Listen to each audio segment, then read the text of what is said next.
इमाम अहमद बिन हम्बल रहमतुल्लाह अलैह जैसी शख्सियत जिसमें इल्म भी है, इखलास भी है और साहिब मज़हब बुजुर्ग भी है।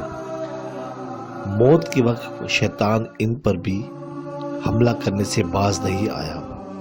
तलबा मौजूद हैं, तालिब इल्म कलमा पढ़ रहे हैं।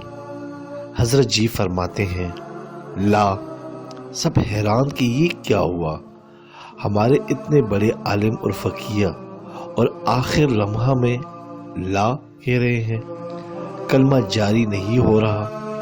अल्लाह ताला की शान जब तबीयत कुछ संभली तो एक शागिर्द ने पूछने की जुर्रात कर ली कि हजरत हम तो कलमा पढ़ रहे थे, आप पूरा कुल नहीं पढ़ रहे थे। फरमाया कि इस वक्त शैतान मेरे सामने था और मुझे बहका रहा था, कह रहा था, अहमद तुम ईमान के साथ इस दुनिया से चले गए, और मैं कह रहा था मरदूद हरगिज़ नहीं। जब तक मेरी सांस निकल नहीं जाती इस वक्त मैं अमन में नहीं हूँ।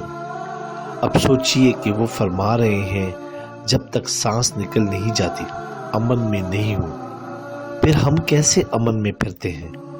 हमें अपने ईमान की हिफाजत की फ़िक्र होनी चाहिए, और ये तब ही महफूज होगा जब हम अल्लाह पाक को याद करेंगे और अल्लाह ताला से हिफाजत मांगेंगे कि ए मालिक हमारे ईमान की हिफाजत फरमा। परवरदिगार हमें अपनी सच्ची मोहब्बत अता फरमा। ए हमारे रब, मौत के वक्त हमारे ईमान की नेमत सलामत रहे। आमीन रब्बुल आलमीन।